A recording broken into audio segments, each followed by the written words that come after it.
Hello friends, कैसे हैं दोस्तों। उम्मीद है अच्छे होंगे।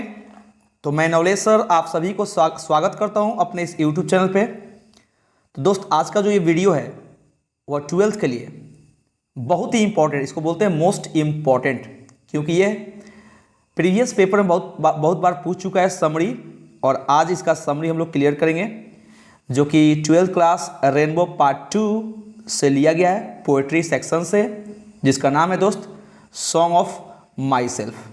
तो सॉन्ग ऑफ माई सेल्फ एक बहुत ही इंटरेस्टिंग चैप्टर है दोस्त, देख लीजिए आप लोग। 5 नंबर का आएगा लिखने के लिए, इसको याद कर लीजिए, हर साल पूछता है।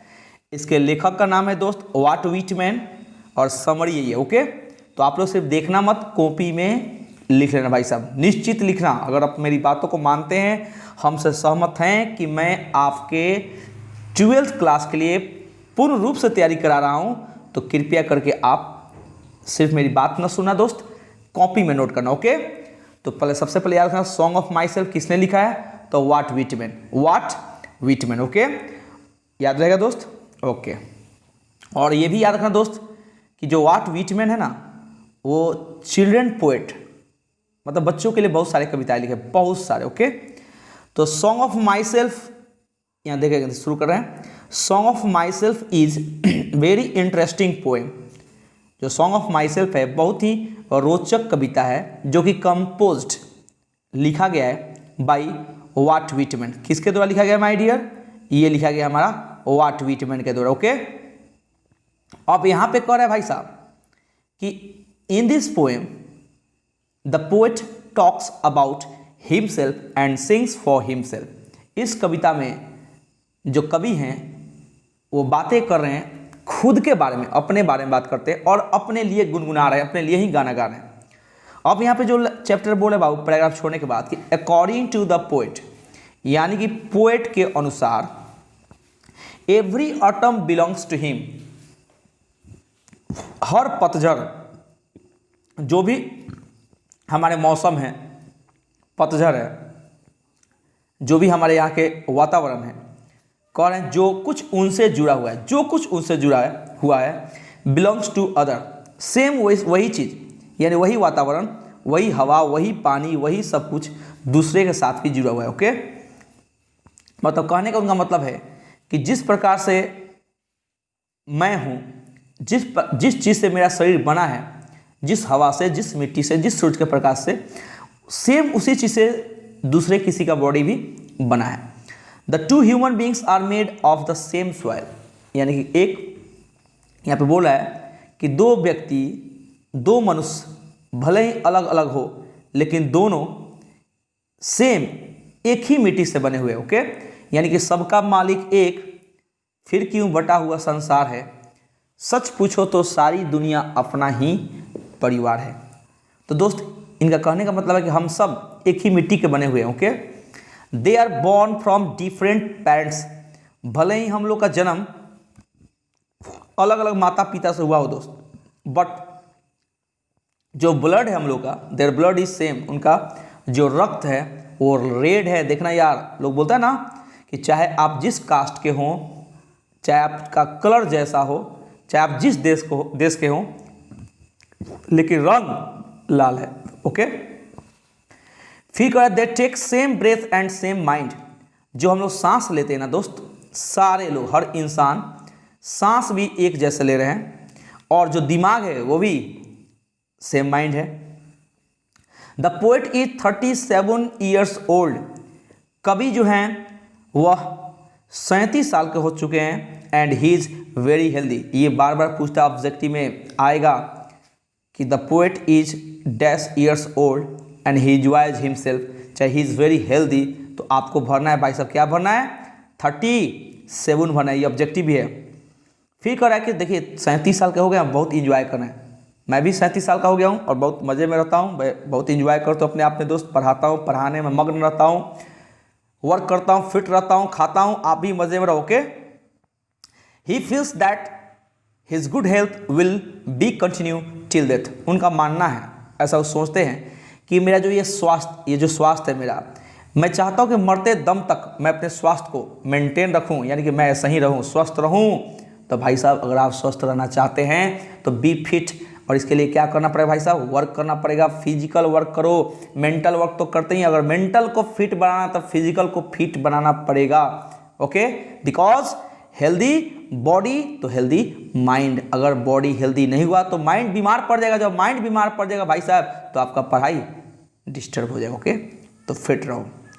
तो he said that life is not, sorry, he is above castes and creeds. तो बोले जातीय जो भेदभाव होता है, जातीय रंग रूप होता है, इससे बहुत ऊपर ये उठ के चलना चाहते हैं। ये जात पात को नहीं मानते, ये रंग रूप को नहीं मानते हैं। He is ready to accept every danger in life. वो तैयार हैं किसके लिए, जिंदगी में जो भी तकलीफ आए, जो भी कुछ खतरा आए, इस सबको स्वीकार कर रहे हैं।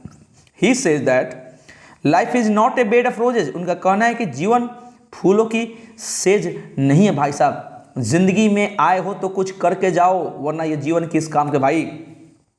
भाई साहब ये जवानी है, जवानी पानी की बुलबुला की तरह होती है दोस्त, कब फट जाएगी कोई उम्मीद नहीं है। इसलिए भाई साहब जवानी में कहानी बना लो दोस्त, क्योंकि कहानी बुढ़ापा में नहीं बनता है माय डियर। ओके, इसलिए आप अपने जीवन को फूलों का सेज न मानो, ये कांटों से भरा हुआ है भाई साहब। किसी ने कहा है, क्या कहा है कि कीप योर सेल्फ सफरिंग, कब तक, अनटिल यू गेट मोक्ष। लाइफ में मोक्ष पाना चाहते हो तब तक अपने शरीर को कष्ट में रखो, और जब तक शरीर को कष्ट में रखोगे दोस्त तब तक मजे में रहोगे। जिस दिन इसको आराम दे दिया, जिस दिन इसको फूलों की सेज पे बैठा दिया, then you will be patient of diabetes, BP, acidity, thyroid, then no value of this life. तब जी का कोई फायदा नहीं है माय डियर। ओके, इसलिए स्ट्रगल करो, खूब मेहनत करो, भूल जाओ कि मैं एक फलाने घर का हूं, मैं बहुत धनी मनी हूं, नहीं, भूल जाओ, बहुत मेहनत करो, खूब सुबह जगो और मेहनत करो। ओके, अब कह रहा है दोस्त कि कहां पर तो लाइफ इज नॉट ए, हाँ sorry, it is full of difficulty and also happiness. जिंदगी दोस्त मजे लो, जीवन में अगर खुश है दोस्त, खुशी है तो गम भी है, डरो मत, गम से भागो मत। अगर गुलाब का फूल लेने जाओगे दोस्त तो कांटा को भी अपनाना पड़ेगा माय डियर। इस प्रकार से हैप्पीनेस और सौरव भाई बहन है, दोनों को स्वीकारो। सिर्फ हैप्पीनेस को आप लेंगे तो सौरव को कौन लेगा। ओके, द पोएट, लास्ट में the poet says that everyone should think, हर किसी को सोचना चाहिए कि there is nothing in life, जीवन में कुछ नहीं है। So we should always be happy, इसलिए हमें हमेशा खुश रहना चाहिए। And try to make others happy, और दूसरे को भी खुश रखने की कोशिश करो भाई। बट क्या करोगे, हमारे देश में तो ये सब होता नहीं है।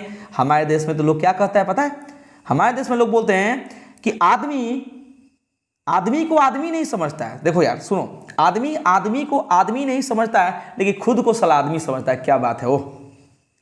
फिर एक लाइन जरूर सुना दोस्त, कि इंसान दुनिया में सब कुछ बन सकता है, इंसान दुनिया में सब कुछ बन सकता है, लेकिन बहुत दुख की बात है इंसान नहीं बन सकता, क्योंकि इंसान की पढ़ाई नहीं होती है। 10 इस प्रकार पोएट लास्ट में क्या बोलते हैं, द पोएट मीन्स टू से, इस प्रकार पोएट कहना चाहते हैं दैट कि there is no difference between two human beings, कि दो मनुष्य में, दो व्यक्तियों में कोई अंतर नहीं है। हम सब का शरीर एक ही मिट्टी से बना हुआ है, एक ही सांस लेते हैं, एक ही धरती पे रहते हैं, एक ही सूर्य भगवान से प्रकाश लेते हैं। फिर हम लोग में अंतर कैसा, खून भी सेम है, फिर हम लोग जात पात के नाम पर लड़ते क्यों हैं। क्या हमें कोई रिलीजन सिखाता है? No religion teaches us to fight in the name of religions and shed blood in the name of religion, my dear. So first of all, I would like to tell all the boys and girls, especially teenagers, they have no knowledge about caste, creeds, religions, but they are fighting in the name of religions. So sorry my dear friends, first of all, please try to understand the value of religions and understand the meaning of religion. Don't fight with one another दोस्त। पहले समझो दुनिया में कि दोस्त इंसान की value क्या है। ओके, ये सब दोस्त वर्ड हैं, आप लिख सकते हो। सेलिब्रेट मीन्स होता है मनाना, आनंद लेना। एज्यूम मीन्स मानना, स्वीकार करना। लोक मीन्स भटकना। लीन का मतलब आराम करना। किड्स मीन्स धार्मिक विश्वास। स्कूल्स मीन्स विचारों का माध्यम होता है। इन अवयांस मीन्स निलंबित करना। सफिस्ट प्रचुर, हार्बर विश्वास करना। हैजर्ड खतरा, इंडिविजुअलिस्टिक व्यक्तिगत, लिटरेरी साहित्यिक, प्रोड्यूस मीन्स उत्पादित करना, और कारपेंटर मीन्स बढ़ई होता है, एडिटर मीन्स संपादक होता है, वॉलंटियर मीन्स स्वयं सेवक होता है। उसके बाद यहाँ भी दिया है ड्यूरिंग मीन्स के समय, के दौरान, सिविल मीन्स जन संबंधित, रिदम मीन्स लय ताल, री मीन्स कविता, एक्सपेंस मीन्स खर्च, डेडिकेशन मीन्स समर्पण, ऑब्सिव मीन्स भद्र दृश्य, विलिंग मीन्स इच्छा, अनसेंसर्ड मीन्स बिना सेंसर किया हुआ, इंथसियास्टिकली उत्साहपूर्ण होता है। इसका अनएप्रिसिएटेड अगोचर या जो बिना जिसकी प्रशंसा नहीं किया जाए, एप्रिसिएशन मीन्स प्रशंसा, इनोवेटिव मीन्स परिवर्तनीय, एंड एक्सप्रेशन मीन्स अभिव्यक्तित या व्यंजक। तो दोस्त आप लोग को यह वीडियो कैसा लगा? अगर आप लोग को यह वीडियो अच्छा लगा होगा प्लीज़ तो आपसे एक छोटा सा रिक्वेस्ट करता हूँ कि आप इसको लाइक कर दें, और फर्स्ट टाइम देख रहे हैं तो बिना कुछ सोचे, बिना कुछ विचार किए मुझ पर विश्वास कीजिए और सब्सक्राइब कीजिए। Okay, so thank you very much for watching this video and that's all. Okay.